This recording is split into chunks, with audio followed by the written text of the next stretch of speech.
Picture the classic cowboy you've seen 100 times in movies. He's riding into a dusty town, spurs jingling, chewing on a piece of straw, revolver shining on his hip, and a wide-brimmed hat tilted just so. He's calm, rugged, stoic. Maybe Clint Eastwood squinting at the horizon. Hollywood has painted this image into our minds so deeply that it feels like fact. But here's the twist. The reality of the cowboy was nothing like that at all. For one thing, most cowboys didn't strut through saloon doors and challenge outlaws to duels at high noon. They weren't gunslingers. They were workers. Their main job? Moving cattle across endless miles of rough terrain. It was exhausting, dirty, and often dangerous work, but not in the glamorous gunfight at sunset way. Cowboys spent far more time dealing with stampedes, sick animals, and long, lonely rides under the blazing sun than they ever did squaring off against villains. And here's the kicker. Nearly 1 in 3 of these cowboys weren't even white. Many were Mexican vaqueros, African Americans, and even Native Americans. The Wild West was far more diverse than the Hollywood screen ever bothered to show. And let's not forget the smell. Movies never tell you about the smell. Imagine dozens of cattle packed together, trudging across dry land for weeks. You're sleeping near them, eating near them, living among them. If you picture the cowboy's life as freedom on horseback beneath golden skies, sure, you'd be partly right. But if you don't add in dust in your lungs, mud caked on your boots, and that pungent, unforgettable stench of manure following you everywhere, well, you're missing the heart of the story. Hi, traveler, and welcome to tonight's journey. Get comfortable, pull your blanket up, nestle into your pillow, and let's ride into the world of the cowboy. Tonight, we're not following Hollywood's script. We're going to peel back the myths, the gunfights, and the glossy nostalgia, and instead uncover what life in the Wild West really looked like. Spoiler, it was far less glamorous, but in many ways, far more fascinating. We'll begin with the people themselves, the cowboys who gave rise to this enduring legend. Who were they really? What drove them to this life? How did their cultures blend and shape the cowboy identity we remember today? After that, we'll head out into the geography and nature of the American frontier, because you can't understand the cowboy without understanding the land they lived on. The wide, sweeping plains, the rattlesnakes hidden in the brush, the scorching heat by day and the freezing chill by night. It was the land, just as much as cattle or culture, that carved cowboys into who they were. Then, of course, we'll ride back into history itself. How did this cowboy life emerge? We'll look at the Spanish vaquero tradition that gave birth to it, the cattle drives that defined the era, and yes, the darker realities of expansion, the clashes with Native Americans, the railroads cutting through sacred lands, the rise of ranching empires that reshaped entire regions. From there, we'll fast forward into the later chapters of cowboy history, the myth-making years, when dime novels, Wild West shows, and early films turned ordinary cattle herders into larger-than-life heroes. We'll explore how the cowboy became not just a worker, but a symbol of freedom, toughness, and adventure, even as the real life of a cowboy was fading away. And finally, we'll ride into the present.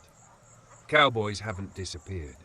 You'll still find them today at rodeos, on ranches, and yes, still out on the range in certain parts of the world. We'll look at how the cowboy legend has shaped modern culture, how it lingers in our fashion, music, and even politics. And maybe, just maybe, we'll see how the truth behind the cowboy's life is actually more meaningful than the Hollywood version. Because while movies gave us the gunfights, reality gave us grit, endurance, and a kind of quiet strength that doesn't always make for a blockbuster, but it sure makes for a great story. So tonight, settle in, and let's begin not with a duel at high noon, but with a long, dusty trail stretching across the plains. Imagine the sound of hooves hitting the dirt, the creak of leather saddles, the low bellow of cattle, and the endless sky above. That's where our story really begins. And as we move forward, remember, Hollywood may have gotten cowboys wrong, but that doesn't make their story any less incredible. In fact, the reality might be even better, because it's real. When you picture a cowboy, the first thing that probably comes to mind is the lone white man riding into the sunset. But in reality, the cowboy was anything but a one-dimensional figure. He was diverse, complex, and shaped by a blend of cultures that Hollywood rarely gives credit to. So let's start with the people themselves, the ones behind the hat and the saddle. Cowboys as we know them in American history were largely a product of the mid-19th century. After the Civil War, cattle ranching in Texas and surrounding states boomed. Suddenly there were millions of longhorn cattle wandering the open plains, and someone had to move them hundreds of miles to railheads where they could be shipped east. Enter the cowboy. But here's the thing, cowboys weren't born out of thin air. The job, the skills, even much of the clothing came from Mexico. The word cowboy itself is a rough translation of vaquero, which means cattle herder in Spanish. Vaqueros had been working cattle in the Americas since the 1500s, long before the United States existed, and they passed down not just techniques but an entire lifestyle. Lariats, saddles, spurs, chaps, all of these iconic cowboy items, Mexican in origin. Now here's where it gets even more interesting. Cowboys weren't the rugged elite gunfighters that Westerns love to show us. They were more like working-class laborers. The pay was low, about $25 to $40 a month in the late 1800s, and the work was relentless. A cattle drive could last months, covering hundreds of miles, and the cowboy's day started before dawn and ended long after sunset. They weren't romantic loners either. They worked in groups, each man with a specific role. Point riders at the front, flank riders along the sides, drag riders at the back breathing dust all day. And when night fell, someone always had to stay awake, circling the herd, making sure nothing spooked the cattle into a deadly stampede. And let's be real, this wasn't glamorous. You're riding through rainstorms, hail, blistering sun. You're sleeping on the ground with a saddle for a pillow. You might go weeks without a proper bath, and your meals are whatever the chuck wagon cook throws together. Usually beans, biscuits, salt pork, and strong coffee that could peel the paint off a barn. If you're lucky, maybe dried fruit or jerky. Cowboys weren't exactly feasting on steaks every night, even though they were surrounded by cattle. Beef was for selling, not eating. Now, about the diversity of cowboys, this is where the Hollywood myth really falls apart. Roughly 1 in every 3 cowboys was black, Mexican, or Native American. After the Civil War, thousands of freed slaves turned to ranch work, finding opportunities out on the frontier they couldn't get elsewhere. Black cowboys became skilled horsemen, drovers, and trail bosses. Figures like Nat Love, also known as Deadwood Dick, became legendary for their skill, courage, and larger-than-life stories. Native Americans, too, joined the cattle trade, some adapting to ranch work after their lands were seized, others blending traditional knowledge of the land with cowboy life. Mexican vaqueros remained central, teaching roping techniques and horsemanship that defined the trade. But did early Hollywood reflect this? Not a chance. The screen sanitized and simplified, turning a multicultural working-class group into a parade of white, square-jawed heroes. And then there's the question of guns. Hollywood loves its shootouts. 2 men squaring off in the street, hands twitching near their pistols. In reality, cowboys rarely fired their guns. Carrying a revolver was common, sure, but it was more for protection against wild animals or bandits than for duels. Most cowboys were better with a rope than a trigger. And when fights did break out, they were usually fueled by boredom, alcohol, and bad tempers in saloons, not dramatic showdowns at high noon. The myth of the gunslinger cowboy came from dime novels written in the late 1800s, which exaggerated the West into a land of constant danger and heroics. Let's talk clothing too. because Hollywood's wardrobe department took plenty of liberties. The cowboy look wasn't about fashion, it was about survival. The wide-brimmed hat, whether it was a Stetson or just a slouch hat, was protection from the sun and rain. Bandanas weren't just for style, they were dust masks, sweat rags and makeshift bandages. Chaps protected legs from thorny brush, boots with high heels kept feet from slipping out of stirrups, and spurs weren't some flashy accessory, they were practical tools for directing horses. The reality was practical, gritty, and often mismatched, because cowboys used whatever they could afford. The polished uniform cowboy look you see in movies? That's more costume than history. So what about the culture itself? Cowboys were tough, yes, but they weren't emotionless loners. Life on the trail created bonds. Cowboys sang to calm the cattle at night, their voices carrying across the dark plains. Songs like Home on the Range or Get Along Little Doggies weren't just entertainment. They were tools, soothing thousands of nervous animals that might bolt at the sound of thunder. Around the campfire, cowboys told stories, swapped jokes, and sometimes even played music on harmonicas or fiddles. Despite the grueling work, there was camaraderie, and for many, that sense of brotherhood was what kept them going.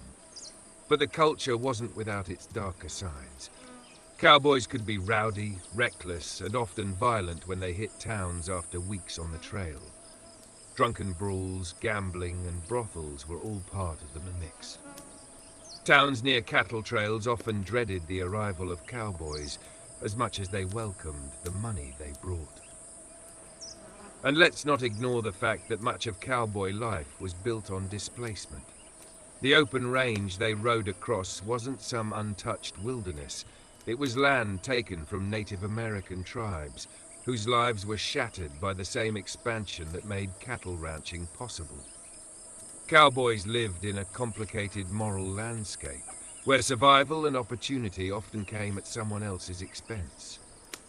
Religion wasn't a huge part of cowboy life on the trail, but many were at least loosely Christian. Sundays might mean a short rest, but often the cattle didn't care what day it was. What mattered more than organized religion were personal codes, loyalty, toughness, and fairness among men. That said, superstition played a role. Cowboys were known to avoid placing their hats on beds, which they believed brought bad luck, or to carry small charms for protection on dangerous drives. Food culture? Let's just say cowboys weren't winning any culinary awards. The chuck wagon cook was often as respected as the trail boss because he kept the men fueled. Meals were repetitive and rough, but they were hearty. Beans, cornbread, coffee, dried fruit, and salt pork were staples. Fresh meat was rare on the trail, and when they did butcher a steer, every part was used. Cowboys weren't picky eaters. They couldn't afford to be. Cowboy slang is another cultural gem. Words and phrases like howdy, get along, or maverick came from the trail. They developed their own lingo to describe everything from cattle behavior to weather. The language was colorful, and much of it has seeped into American English today, a subtle reminder of their lasting influence. And then there's the myth of isolation. Cowboys are often shown as solitary figures, but in truth, very few worked entirely alone. The trail was too dangerous, the herd too large. Cowboys depended on each other, not just for labor, but for safety. That myth of the lone rider? Again, pure Hollywood. Cowboys also left a cultural legacy in rodeo. What began as informal contests, who could rope a steer the fastest, who could stay on a bucking horse the longest, evolved into full-blown events that celebrated cowboy skill. Today, rodeos are one of the strongest remnants of cowboy culture, blending sport, entertainment, and tradition. So when you think about cowboys as people, remember that they weren't the clean-shaven heroes of film. They were diverse, hard-working, often poor, and sometimes reckless. They carried cultures from Mexico, Africa, and Native America into the heart of what we now call the American West. They sang to their cattle, fought with each other, and spent endless hours under the sun, just trying to earn a living. And maybe that's why the reality is more fascinating than the myth. Because the cowboy wasn't a superhero. He was human. He was tired, dusty, sometimes scared, but resilient. He wasn't riding into town to save the day. He was just trying to survive another long drive, another storm, another night on the prairie. And in that honesty, in that grit, lies a kind of quiet heroism that Hollywood never really captured. When Hollywood puts cowboys on screen, the backdrop is almost always the same. Dusty deserts, red canyons, tumbleweeds bouncing along an empty main street. And while those landscapes certainly existed, the real Wild West stretched across a massive range of geography that was far more varied, far more unpredictable, and far more dangerous than the tidy little backlots of movie studios. To really understand cowboy life, you have to step back and look at the land itself, because it wasn't just background scenery. The land shaped every decision, every hardship, and every victory. Cowboys weren't just tough because they wanted to be, they had to be, or else the land would chew them up and spit them out. Most cowboys worked the open range, the vast stretches of unfenced land where cattle roamed before barbed wire changed everything. These ranges covered immense swaths of the American West, from Texas up through Kansas, Wyoming, and Montana, stretching into the Dakotas and beyond. The job was simple on paper: tend to cattle, keep them moving, and eventually drive them toward railheads where they could be sold. But paper doesn't capture the reality. Imagine herding thousands of half-wild longhorns across hundreds of miles with no GPS, no real maps, and only the natural landscape to guide you. That was the cowboy's world. Hollywood likes to show cowboys riding casually under bright blue skies, but in reality the climate could be vicious. The Great Plains were known for extremes. Summers blistered with heat that baked the earth until it cracked, leaving little water for men or animals. Winter could slam down without warning, temperatures plummeting, snow piling up, and winds howling across the prairie like knives. A cowboy might wake up sweating through his shirt one week and nearly freeze to death the next. And since most cowboys didn't have fancy cabins or bunkhouses out on the trail, they slept under the stars, wrapped in their blankets, at the mercy of the sky. Rain, when it came, was both a blessing and a curse. The land desperately needed water, and grass thrived when rains fell, fattening up cattle for market. But rain also meant swollen rivers that became deadly obstacles. Cowboys often had to drive herds across fast-moving currents, and cattle are notoriously poor swimmers. Stampedes could start in midstream, drowning both animals and men. A single bad river crossing could ruin months of work, and sometimes lives were lost with the herd. No dramatic music, no heroic rescue, just the merciless reality of nature claiming its due. Then there was the land itself. While Hollywood focused on desert mesas and cactus-filled plains, cowboys traveled through a variety of terrains. The rolling prairies of Texas and Oklahoma stretched endlessly, a sea of grass swaying in the wind.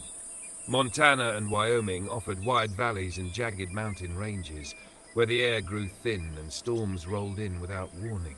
The Southwest was indeed arid, with dust and thorns that tested both horse and rider, and forests weren't uncommon either.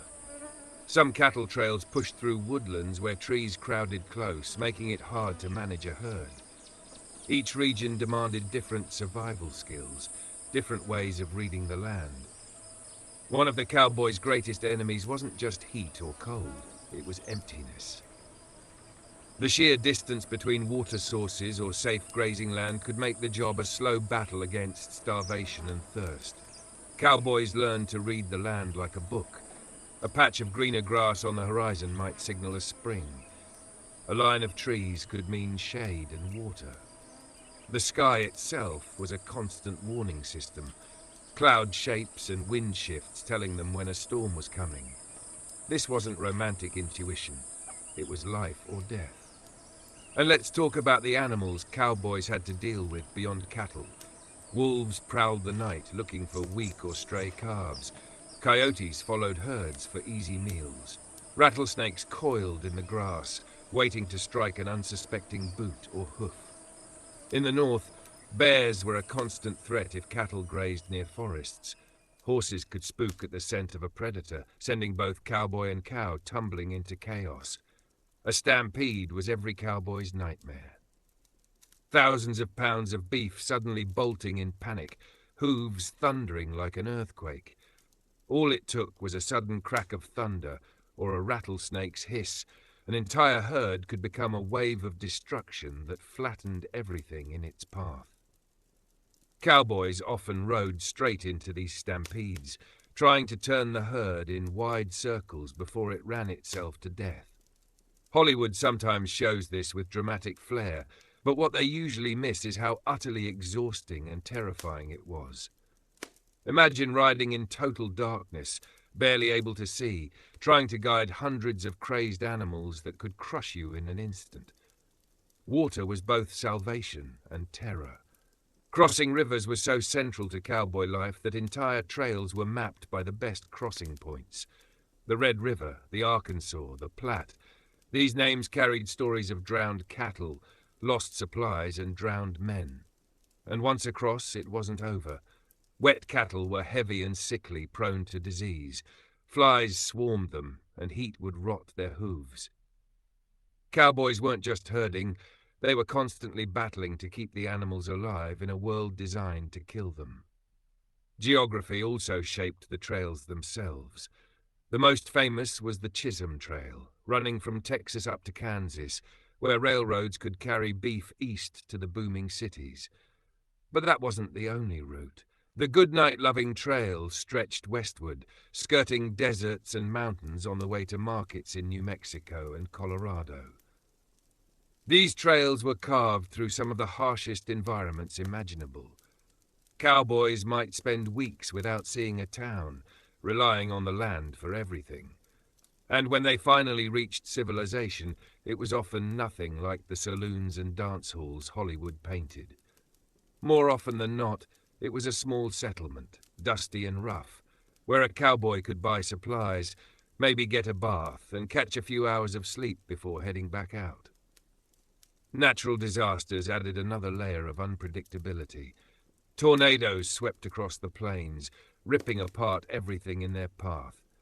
Prairie fires ignited with a single lightning strike, racing faster than a horse could gallop, forcing cowboys to fight flames with fire breaks or pray the wind shifted. Droughts stretched on for months, leaving land barren and cattle dying. The West may have looked endless and rich in Hollywood movies, but in reality it was fragile, always on the edge of collapse. And then there were the insects. Hollywood almost never mentions this part, maybe because it's not glamorous to see John Wayne swatting mosquitoes. But the truth is, flies, ticks, and mosquitoes were constant companions. They tormented cattle, spreading diseases like Texas fever, and drove both man and beast to misery. Cowboys often found themselves covered in bites, itching through sleepless nights, all while still needing to wake up before dawn to ride. But it wasn't all grim. The geography of the West could also be breathtaking. Cowboys often spoke of the silence of the prairie at night, broken only by the distant call of coyotes and the gentle breathing of their horses. Stars stretched across the sky, brighter than anything most people today could imagine. Sunrises spilled gold over endless grasslands, while sunsets painted the horizon in fire. These were the small moments of beauty that reminded cowboys why they endured such a brutal life. Hollywood often compresses the West into one narrow vision: endless duels in dusty towns or horse chases across red canyons. But the truth is, cowboys lived in a world that demanded constant adaptation. One month you could be battling drought in Texas, the next you could be crossing snowy passes in Montana. Nature was the true law of the West, and cowboys were its reluctant students. Every hill, every river, every storm left its mark. The land was both the stage and the teacher, shaping cowboys into something far tougher than the legends ever show. And here's where Hollywood really misses the point. Cowboys weren't just tough guys with guns, they were environmental experts, geographers without degrees. They knew which grasses fattened cattle fastest, which rivers could be crossed safely, which clouds meant rain, and which meant hail. They weren't just fighting enemies in saloons. They were fighting to survive a land that was constantly shifting beneath their feet.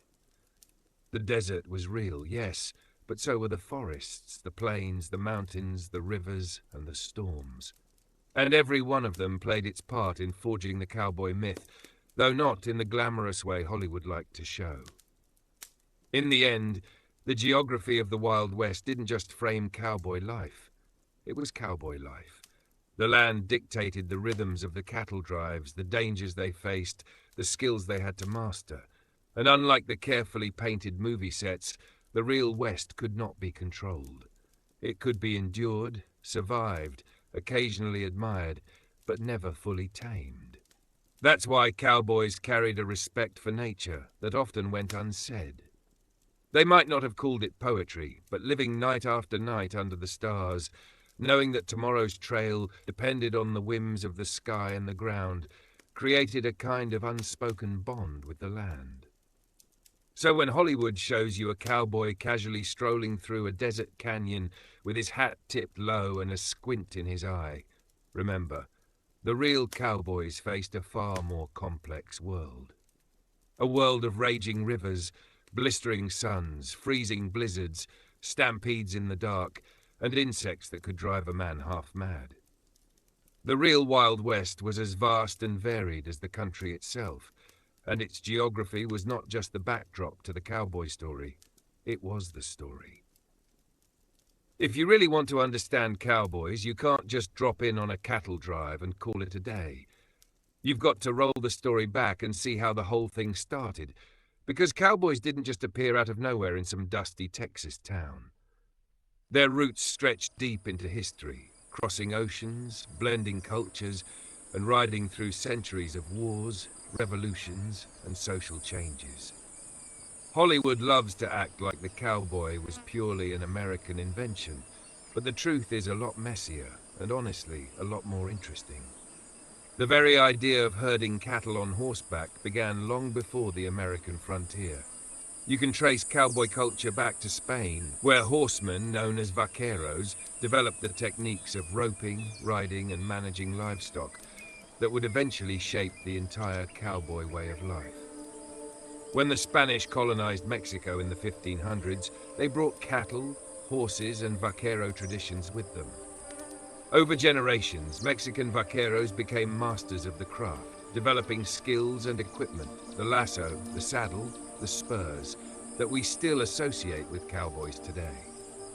By the time Anglo settlers started moving westward into Texas, the cowboy toolkit was already centuries old, borrowed and adapted from the vaquero way. In fact, if you want to picture the earliest cowboys in the American West, you shouldn't be thinking of John Wayne.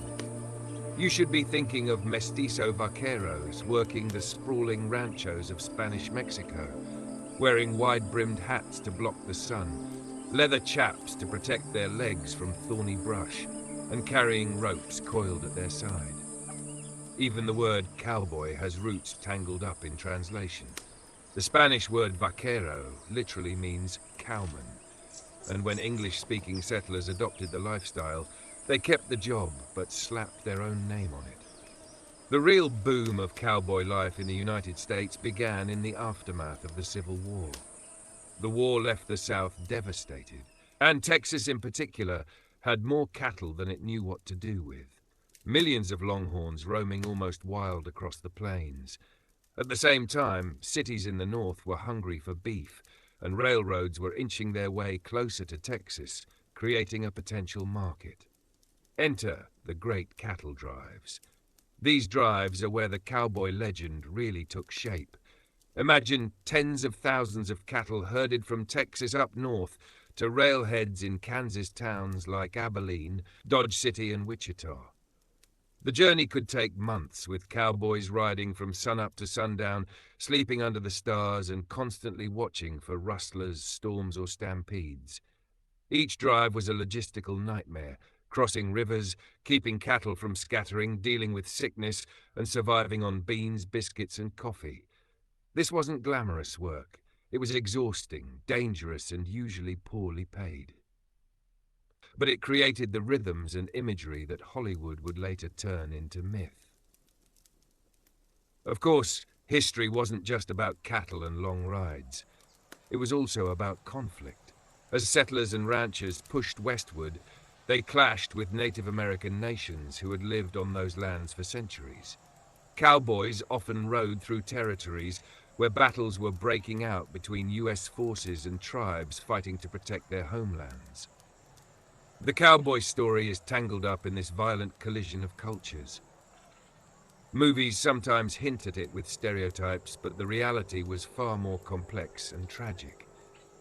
Cowboys weren't always soldiers, but they were part of a westward expansion that brought war, disease, and displacement to indigenous people. Then there were the range wars, the clashes not between cowboys and Native Americans, but between cowboys, ranchers, and farmers. For years, cattle roamed freely across open ranges. But as more settlers arrived and barbed wire was invented in the 1870s, land began to be fenced off. Farmers wanted to protect crops, while ranchers wanted wide-open grazing land. Cowboys often found themselves in the middle, tearing down fences or driving herds across land that others claimed as private. The result was a series of bloody confrontations known as the Range Wars. Gunfights did happen, yes, but not in the glamorous high-noon duel way Hollywood portrays. Most of the violence was messy, scattered, and rooted in disputes over land, water, and resources. And speaking of water, one of the least romantic but most important parts of cowboy history was the fight over it. In the dry West, rivers, streams, and wells meant life. Whoever controlled water controlled the cattle, and by extension, the wealth. Cowboys had to navigate these disputes constantly, moving herds based not just on grazing, but on who allowed them access to drink. It's not the kind of detail that makes it into a Hollywood blockbuster, but it was central to the reality of cowboy survival. Another part of cowboy history that movies rarely show is just how diverse the real cowboy population was. We tend to picture white men in wide-brimmed hats, but in reality, historians estimate that as many as 1 in 4 cowboys were African American. Many of them formerly enslaved men who found freedom and work on the open range. Mexican vaqueros remained central, passing down techniques and traditions. Native Americans also rode as cowboys, sometimes working for ranches, sometimes blending cowboy practices with their own traditions. And yes, there were women too, though they were far fewer in number. Women sometimes rode, roped, and worked alongside men, especially on family ranches. Hollywood mostly erased these figures, but the true cowboy story was multicolored, multi-ethnic, and far less uniform than the silver screen suggests.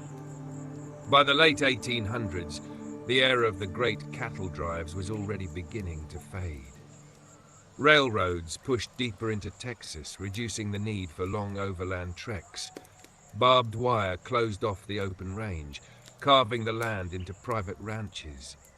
Harsh winters in the 1880s, particularly the devastating winter of 1886 to 1887, killed off huge numbers of cattle and bankrupted many ranchers.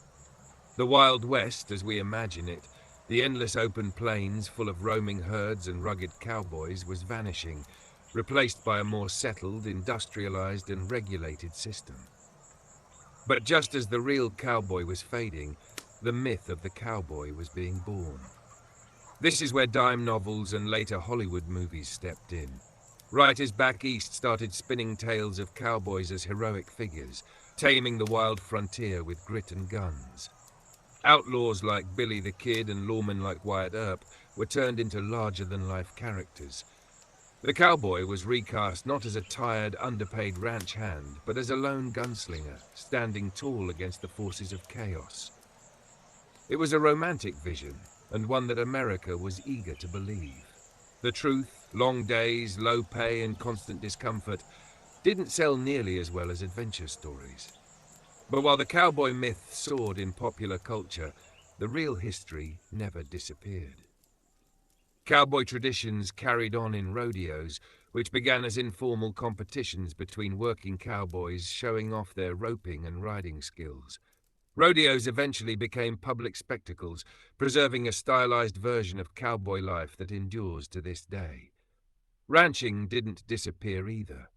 Cowboys adapted to barbed wire and new technologies, trading long drives for more localized work. But the essential skills, horsemanship, cattle handling, survival in rough conditions, remained core to the job. Wars continued to shape cowboy life too, though not always in the way movies suggest. During the Spanish-American War, Rough Riders, many of whom had cowboy backgrounds, became famous for their charge up San Juan Hill. In World War I and II, ranching communities sent young men overseas, but the cowboy image persisted back home, used in posters and propaganda as a symbol of rugged American strength. The cowboy had gone from a practical laborer to a national icon. What Hollywood missed, and what history shows, is that the cowboy was always more complicated than a six-shooter in a saddle. Cowboys were workers, often poor, often marginalized, doing a difficult job in a harsh environment. They were also products of their time, caught in the sweep of wars, technological change and cultural clashes. They weren't timeless figures. They were men and women responding to a very specific historical moment, and when that moment passed, their roles shifted. By the turn of the 20th century, the frontier was declared closed, the open range fenced, and the cowboy of the old drives largely gone. But in that relatively short period, from the Spanish vaqueros of the 1500s to the cattle drives of the 1860s, 80s, a culture had formed that left a permanent mark on America's identity. The cowboy became a symbol not just of the West, but of independence, toughness, and survival against the odds. That's why the cowboy story stuck, even if Hollywood polished it until it barely resembled the truth. And if you think about it, there's a certain irony in that.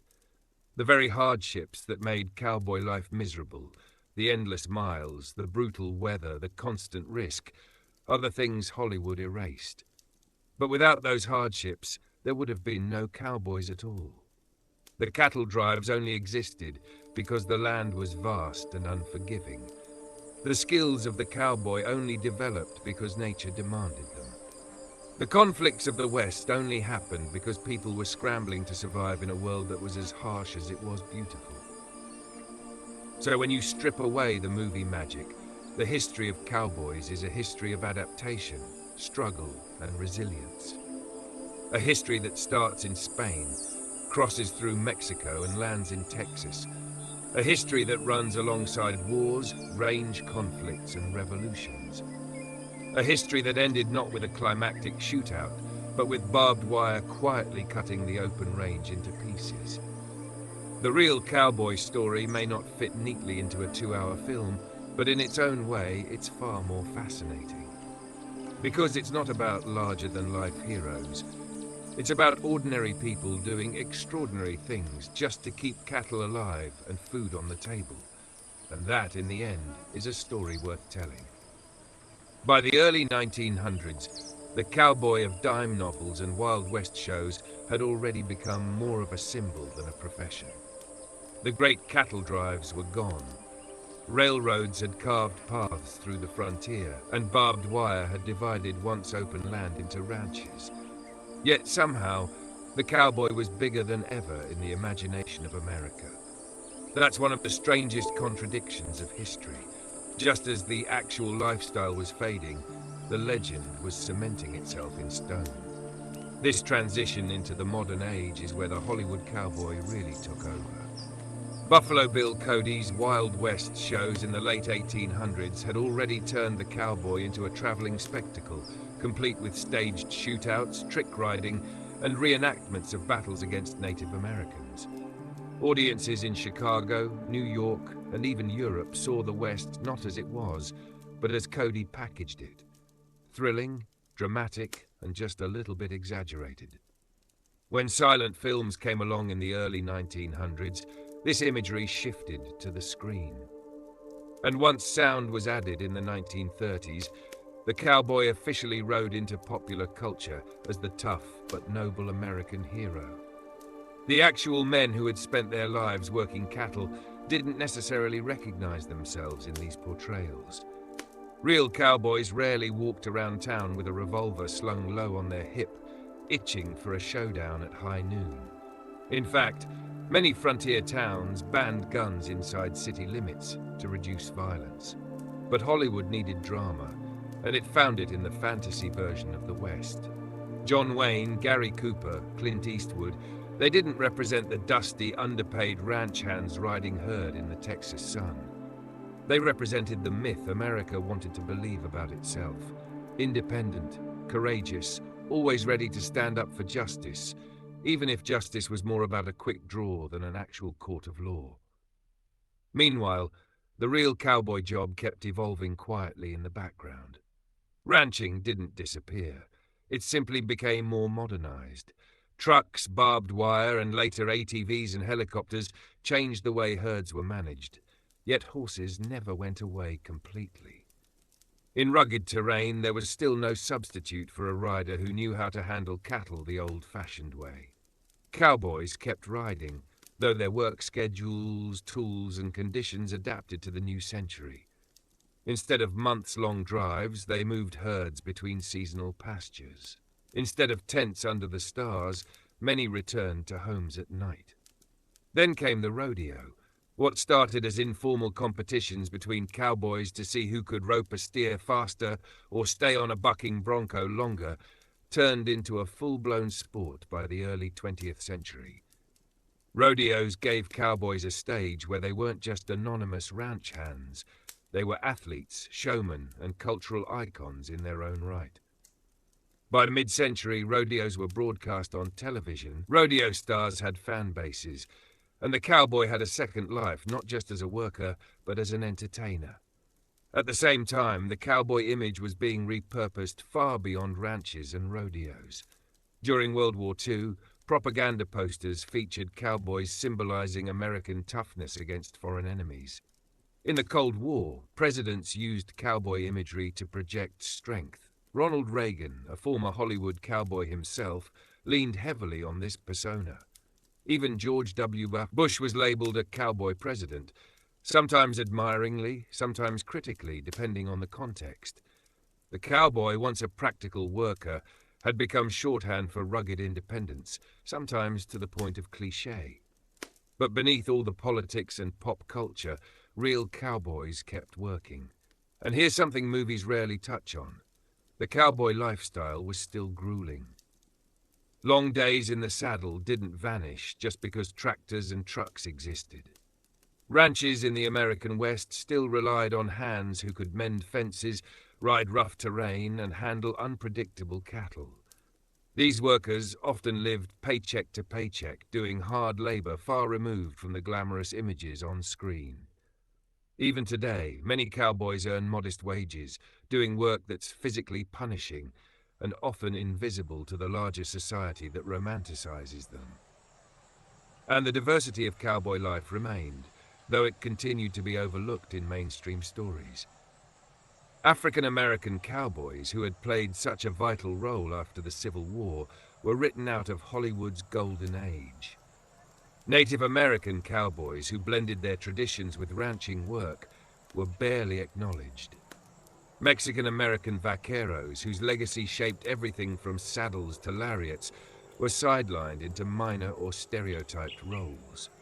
Only in recent decades have scholars and filmmakers started correcting the record, reminding us that the West was far more colorful, varied, and complex than the movies suggested. Now, what about the global stage? Believe it or not, the cowboy wasn't just an American thing. Ranching cultures exist worldwide, and many share uncanny similarities. Argentina has the gauchos, horsemen who manage cattle on the pampas grasslands. Australia has stockmen riding across the outback to wrangle herds. Even in Mongolia, herders spend their lives in the saddle managing animals across vast steppes. But none of these became as mythologized as the American cowboy. Something about the timing, America's frontier closing just as mass media was expanding, made the cowboy story the one the world latched onto. That myth, though, had consequences. By portraying cowboys as lone gunmen fighting outlaws, Hollywood smoothed over the real messiness of history.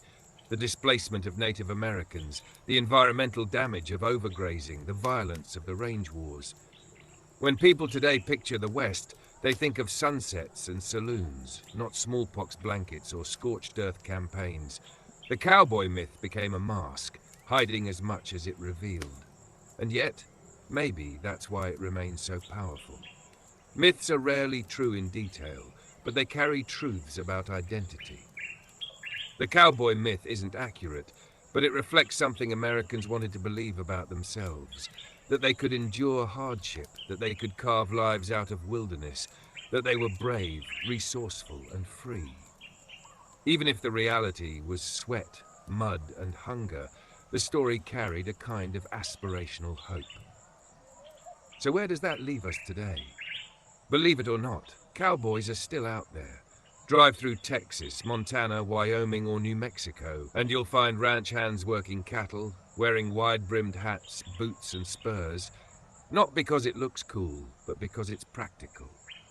Ranches are larger than most people can imagine, stretching for miles, requiring horseback work even in an age of trucks. Some cowboys work seasonally, helping with roundups. Others are full-time, living and breathing the rhythms of ranch life. And yes, women are part of this story too, more visible now than ever, taking on roles that used to be overlooked. At the same time, rodeo culture remains vibrant. Events like bull riding, calf roping, and barrel racing keep the cowboy spirit alive in stadiums and arenas, even as urban audiences watch from seats instead of saddles. Some argue that rodeos preserve cowboy traditions. Others critique them as spectacles far removed from real ranch life. Either way, they've kept the cowboy in the public eye long after cattle drives faded. Tourism has played its role too. Dude ranches offer city dwellers the chance to be a cowboy for a week, riding horses, herding cattle, and living the frontier fantasy. These experiences are often more comfortable than the real thing, but they show how the cowboy identity continues to resonate. People want to taste it, even if they don't want to live it. And then there's the cowboy's presence in American identity as a whole. Politicians still invoke cowboy metaphors. Advertisements still use cowboy imagery. Think of the Marlboro Man, one of the most successful ad campaigns of all time. Musicians sing about cowboys in country, rock, and even hip-hop. The cowboy hat itself has become an international symbol, worn far outside ranch life. Somehow, the figure of the cowboy, born from Spanish vaqueros and forged in the Texas sun, still holds global sway centuries later. But if we're being honest, and we should be, the cowboy today is both real and myth. Real in that ranch hands still exist, cattle still need tending, and the skills of horsemanship and herding are alive. Myth in that the Hollywood image continues to dominate, shaping how the world sees America. If you asked someone in another country to describe an American, chances are they'd mention jeans, a cowboy hat, maybe even a horse. That's how deeply the symbol has stuck. And maybe, in a strange way, that's the cowboy's greatest legacy. Not the cattle drives, not the gunfights, not even the rodeos, but the ability to become a symbol that outlived its own time. The men and women who rode the ranges in the 1800s didn't know they were becoming legends. They were just trying to get by, often hungry, often cold, often sore from long rides. But the world took their image and turned it into something more, something lasting. So if you're lying in bed right now, comfortable under your blankets, maybe smile at the irony. Cowboys slept on the hard ground under open skies, with coyotes howling and storms rolling in. They endured blistering heat, freezing cold, and long stretches of monotony broken by sudden chaos. Their lives were rarely glamorous.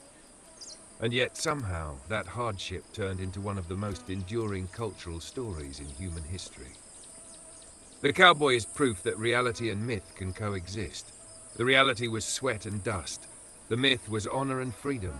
Both are true in their own way. And together they form the full picture. A story of struggle, survival, and imagination. So tonight, as we wrap up our journey through the Wild West, maybe it's worth remembering that Hollywood got it wrong, but not entirely. They got the details wrong, sure, but they tapped into something deeper. The human love of stories, of heroes, of imagining ourselves as braver and tougher than we really are. Cowboys may not have been gunslinging legends, but they were human beings who lived through one of the harshest chapters of history. And in doing so, they gave us a story that still rides on today. Now, close your eyes, drift off, and let the sounds of the frontier, wind through the grass, hooves on the earth, coyotes singing in the distance, carry you off to sleep. Because in the end, that's what cowboys did too. They endured long days, they looked up at the stars at night, and they dreamed of tomorrow.